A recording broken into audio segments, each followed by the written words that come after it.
"Oh, you wee brute!"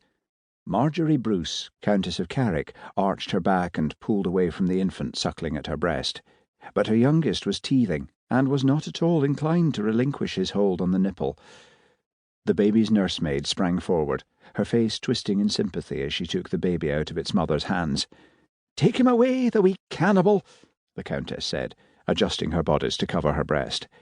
"He's finished anyway, so he'll sleep all afternoon, and I have to start getting ready. Mother of God, what a morning! Make sure you break his wind, or he'll howl like a wolf. And send Ally in when you leave. I'll need her to help me, for Earl Robert should have been here by now, and I hae no wish to greet him looking as though I've spent the night in the byre with a kine. The King himself will be here come tomorrow, and our Nichol should be bringing young Robert and Angus Moore this afternoon, and God knows there's much to be done ere any of them arrives. So hurry you up, and be sure the rest of the bairns are fed and clean." The nursemaid bobbed her head and hurried away, clutching the baby tenderly in her arms, and her mistress stood up with both hands on her hips and flexed her spine back and forth. She was pregnant again, and, though it had not yet begun to show, she was starting to feel it, aware of the familiar changes in her body. This child would be her 8th, God willing, and there were times when she was tempted to wonder, slightly ruefully, if there had ever been a time in her adult life when she had not been heavy with child. She would never complain about that, though, for Marjorie of Carrick believed with all her being that she had been put on God's earth to mother a large and happy brood in a time when many women despaired of ever birthing and rearing a single child successfully. In that, she believed herself blessed. She had spent too long a time, earlier in her life, fearing that she might never mother a child. Now, thinking about that, she lowered herself into a firmly upholstered chair by the big stone fireplace, and looked around the comfortably furnished family room on the second floor of the castle keep, making a mental list of all that needed to be done to make the place clean, presentable, and welcoming for her husband's return. A discarded garment caught her eye, and she bent and scooped it up. A tiny knitted woolen cap, still retaining a trace of warmth from the baby's head.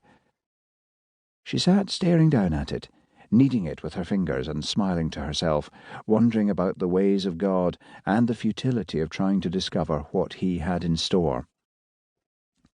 As the sole heir to Carrick, her widowed father's only child, Marjorie had been married, at the age of 11, to a man 15 years her senior, and had then been abandoned before she reached the age of puberty, when her headstrong husband rode off with Prince Edward of England to join the Christian armies bound for the Holy Land in the ill-fated 9th Crusade.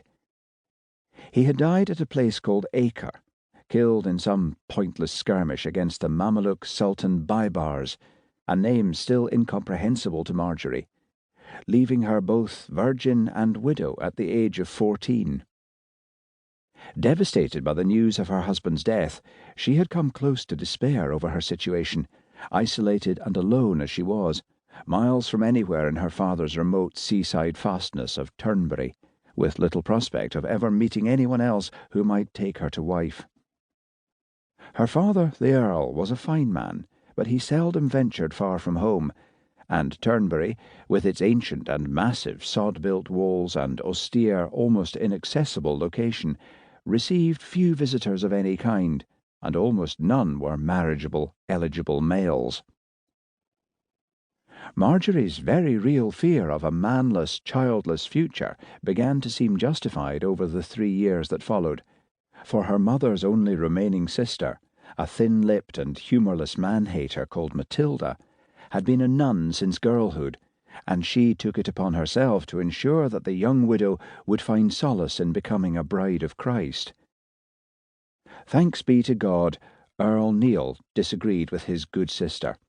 He had no sons, but he took great pride in his boisterous, hard-working and irrepressible daughter, who was, he liked to claim, his natural heir and the equal of any man around her, blessed with strength of mind and body, and the determination that was needed to look after her lands and her people, and to make her way in the world,